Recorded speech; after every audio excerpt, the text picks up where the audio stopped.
Force वाले सभी students मैं ये कहना चाहता हूँ कि आप नेवी का भी फॉर्म ज़रूर भरें। बाई द वे ऐसा हो जाता है कि मान लेते हैं कि आपका एयरफोर्स में नहीं सिलेक्शन हुआ तो नेवी में आपका सिलेक्शन ज़रूर हो जाएगा। नेवी में एग्ज़ाम क्वालिफाई करने के बाद सिलेक्शन के चांसेस बहुत ही ज़्यादा होते हैं, तो नेवी को भी नहीं छोड़ना है, नेवी का भी फॉर्म भरना है और एयरफोर्स का तो आप भरे ही हैं। तो आइए शुरू करते हैं क्लास नंबर तीसरा, यानी कि यहाँ पर 2 क्लास हो गए हैं, प्लेलिस्ट भी आपको मिल जाएगी। और इसमें देखिए मान लेते हैं कि आपका 2 क्लास छूट भी गया तो कोई बात नहीं, यहीं से भी आप शुरुआत कर सकते हैं। वन वर्ड सब्स्टिट्यूशन का सेक्शन जो है बहुत ही इंपॉर्टेंट है। इंग्लिश में पास होना सबसे ज़्यादा अनिवार्य है, चाहे आप एयरफोर्स में जाएं या नेवी में जाएं, जब तक आप इंग्लिश में नहीं पास होंगे तब तक आप नहीं पास होंगे। समझ में आ रही बात? तो वन वर्ड सब्स्टिट्यूशन से क्वेश्चंस डेली पूछते हैं, इस बात को याद रखेंगे। यहाँ पर पहला क्वेश्चन है कि that which is certain to happen, इसका क्या मतलब होगा सर? देखिए मैं जो भी पढ़ा रहा हूँ बता रहा हूँ बिल्कुल एग्जाम ओरिएंटेड है और अभी के अभी यहीं के यहीं याद हो जाएगा। निसंकोच अब डाउट ऐसा मत रखिए कि पता नहीं फंसेगा कि नहीं फंसेगा। जो बच्चे पहले एग्ज़ाम दिए हुए समझते होंगे।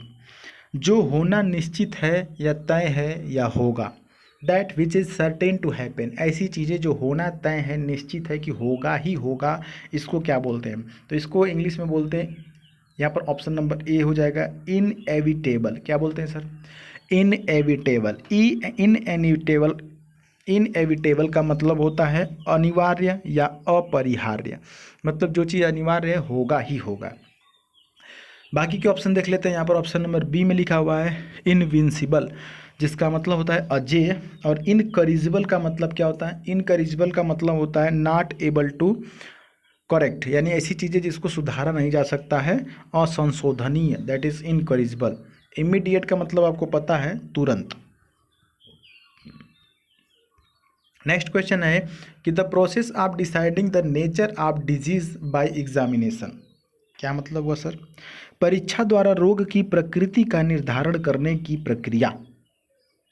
The process of deciding the nature of disease bye examination, परीक्षा द्वारा रोग की प्रकृति का निर्धारण करने की प्रक्रिया। तो यहाँ पर क्या हो जाएगा? ऑप्शन नंबर सी हो जाएगा डायग्नोसिस। आपने देखा होगा हॉस्पिटल वगैरह में जाते हैं तो लिखा होता है डायग्नोसिस सेंटर, है ना? डायग्नोसिस सेंटर में क्या होता है? किसी भी रोग की प्रकृति का जो है कि पता किया जाता है कि क्या यहाँ पर प्रॉब्लम है, रोग की प्रकृति का निर्धारण प्राप्त किया जाता है। डायग्नोस्टिक सेंटर होते हैं ना, डायग्नोसिस सेंटर, जिसका मतलब होता है मूल्यांकन या निदान। टेस्ट का मतलब तो आपको पता ही है, परीक्षण होता है।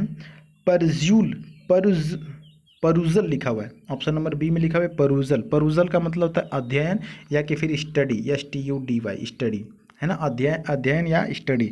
ऑपरेशन का मतलब होता है संचालन। नेक्स्ट यहाँ पर देखते हैं, अगला लिखा हुआ है कि to bear a hand. To bear a hand का मतलब होता है हाथ उठाना या हाथ बांटना या सहायता करना, हेल्प करना। तो क्या हो जाएगा? ऑप्शन नंबर सी हो जाएगा, यानी कि असिस्ट। असिस्ट का मतलब हेल्प करना होता है। असिस्ट का मतलब क्या होता है? हेल्प करना या सहायता करना। टू बियर अ हैंड का मतलब भी होता है हेल्प करना या सहायता करना। क्लियर? हस्तक्षेप होता है इंटरफेयर, माने ज्वाइन मतलब आपको पता है जोड़ना होता है। रिजॉइस का मतलब क्या होता है? रिजॉइस का मतलब होता है आनंद या प्रसन्नता, हैप्पीनेस। नेक्स्ट क्वेश्चन यहाँ पर देखते हैं डियर स्टूडेंट। अगला क्वेश्चन है कि one who makes an official examination of accounts, यानी कि वह जो खातों की आधिकारिक परीक्षा करता हो, दैट इज ऑडिटर। क्या हो जाएगा? ऑडिटर, लेखा परीक्षक। Option A is right here. ठीक है, अब देखिए बाकी के ऑप्शन समझ लेते हैं। क्लर्क का मतलब होता है मुंशी और अकाउंटेंट का मतलब होता है मुनीम। मुनीम या लेखपाल कह सकते हैं। ऑफिशियल का मतलब आधिकारिक, तो ऑप्शन ए सही है। अगला देखिए बहुत ही इंपॉर्टेंट क्वेश्चन है कि a government by the officials, मतलब एक ऐसी सरकार जो आधिकारिक लोगों के द्वारा चलाई जाए, ठीक ना, ऑफिशियल्स के द्वारा चलाई जाए, तो इसको बोलते हैं ब्यूरोक्रेसी। ऑप्शन नंबर सी हो जाएगा, ब्यूरोक्रेसी। बाकी ऑप्शन समझ लेते हैं, उससे पहले आप ये भी समझिए कि किसी भी शब्द के लास्ट में क्रेसी आ जाए, CRACY, क्रेसी का मतलब होता है तंत्र। जैसे हमारे यहाँ लोकतंत्र है तो इसी को तंत्र बोलते हैं। तो जो अमीरों के द्वारा सरकार चलाई जाती है उसको बोलते हैं ब्यूरोक्रेसी, मतलब ऑफिशियल्स के द्वारा, ऑफिशियल्स के द्वारा, है ना? उसी प्रकार से कुलीन तंत्र के द्वारा जो सरकार चलाई जाती है उसको एरिस्टोक्रेसी बोलते हैं। ऑप्शन नंबर बी में दिया हुआ है। ठीक है, प्लूटोक्रेसी क्या होता है सर? प्लूटोक्रेसी मतलब होता है धनिक द्वारा जो वेल्दी पर्सन है, जो अमीर लोग हैं, अमीर लोगों के जो द्वारा जो सरकार चलाई जाती है उसको प्लूटोक्रेसी बोलते हैं। मोनार्की मतलब क्या होता है, यहाँ पर आर साइलेंट होता है। मोनार्की का मतलब क्या होता है यहाँ पर, मोनार्की का मतलब होता है राजतंत्र। क्लियर। नेक्स्ट क्वेश्चन आपके सामने है कि one who offers his services without charging for it, यानी कि कोई भी ऐसा जो one who offers his services without charging for it, यानी कि कोई भी ऐसा जो अपनी सर्विसेज हैं, जो अपनी सेवा देता है बिना शुल्क के, जो बिना किसी शुल्क के अपनी सेवाएं प्रदान करता है, उसको क्या बोलते हैं। तो देखिए यहाँ पर ऑप्शन नंबर बी हो जाएगा वॉलंटियर। क्या बोलते हैं, वॉलंटियर। वॉलंटियर का मतलब होता है स्वयंसेवी। वॉलंटियर का मतलब क्या होता है, स्वयंसेवी। तो जो स्वयंसेवी होते हैं वो बिना किसी पैसे के, बिना किसी शुल्क के क्या करते हैं, सेवा देते हैं। बाकी के ऑप्शन यहाँ पर देखते हैं। फिलैंडरर लिखा हुआ है। फिलैंडरर का मतलब होता है अय्यासी करने वाला। आपके दोस्त मित्र में कोई ना कोई ऐसा जरूर होगा जो बहुत अय्यास टाइप का आदमी होगा, मतलब बहुत अय्यासी करता होगा, है ना। माँ बाप के पैसे पर या खुद के पैसे पर अय्यासी करने वाले लोग आपके आसपास मिल जाएंगे। तो ऐसे लोगों को फिलैंडरर बोलते हैं। आज से उसका नाम ही फिलैंडरर रख दीजिए ताकि आपको याद हो जाए। उसके सामने मत कहिएगा, गुस्सा करेगा।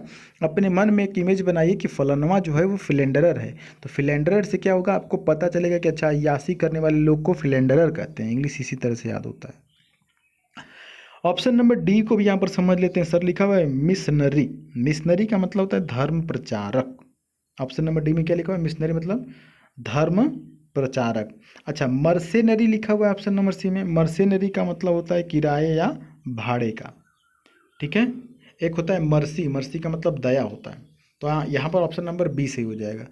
बाकी के ऑप्शन नेक्स्ट मतलब देखते हैं question. A tank where fish are water plants are kept, यानी कि एक ऐसा टैंक, ऐसा एक जार कह सकते हैं जहाँ पर मछलियाँ या कि फिर पानी वाले पौधे, वाटर प्लांट्स मतलब पानी वाले पौधे, जलीय पौधे जिसको कहते हैं, तो उसको रखा जाता है। तो ये ऐसी जगह को हिंदी में तो आपको पता है क्या कहते हैं, क्या कहते हैं हिंदी में, नहीं पता। जल कुंड बोलते हैं, मछली घर बोलते हैं। ऑप्शन नंबर बी से हो जाएगा एक्वेरियम। क्या होता है, एक्वेरियम। अच्छा, आपने देखा होगा कभी कभी आप जाते होंगे किसी दुकान उकान में रखा रहता है मछलियाँ, उसमें डाल के सब रखते हैं, या फिर होटल में या हॉस्पिटल वगैरह में आपको देखने को मिलेगा। तो उसको एक्वेरियम बोलते हैं, जिसमें फिश भी रहती हैं और पौधे भी रहते हैं जो जलीय वाले हैं। बाकी के ऑप्शन भी बहुत इंपॉर्टेंट है। ये भी वन वर्ड में पूछता है, अवियरी। अवियरी का मतलब होता है पक्षीशाल या चिड़िया। जहाँ पर चिड़िया रहती है उसको अवियरी बोलते हैं। जहाँ पर मधुमक्खी रहती है उसको अपियरी बोलते हैं। नर्सरी का मतलब होता है पौधशाला। सैनिटोरियम भी पूछता है वन वर्ड में। सैनिटोरियम का मतलब होता है सेहतगाह या आरोग्य या आश्रम कह सकते हैं, आरोग्य आश्रम। तो डियर स्टूडेंट, यहाँ पर आज के लिए इतने वन वर्ड के क्वेश्चंस। बाकी चीज़ों के लिए आपको नेक्स्ट वीडियो में मिलना पड़ेगा। चैनल पर नए तो जरूर सब्सक्राइब कीजिएगा। अभी तक आप मेरी आवाज़ सुने तो इस वीडियो को लाइक कीजिए ताकि मुझे समझ में आए कि आपको ये वीडियो समझ में आई है कि नहीं आई है। कोई भी क्वेश्चन या कोई भी शब्द नहीं समझ में आया तो आप दोबारा पूछ सकते हैं कमेंट बॉक्स में। मिलते हैं फिर अगली वीडियो में, तब तक के लिए जय हिंद, वंदे मातरम।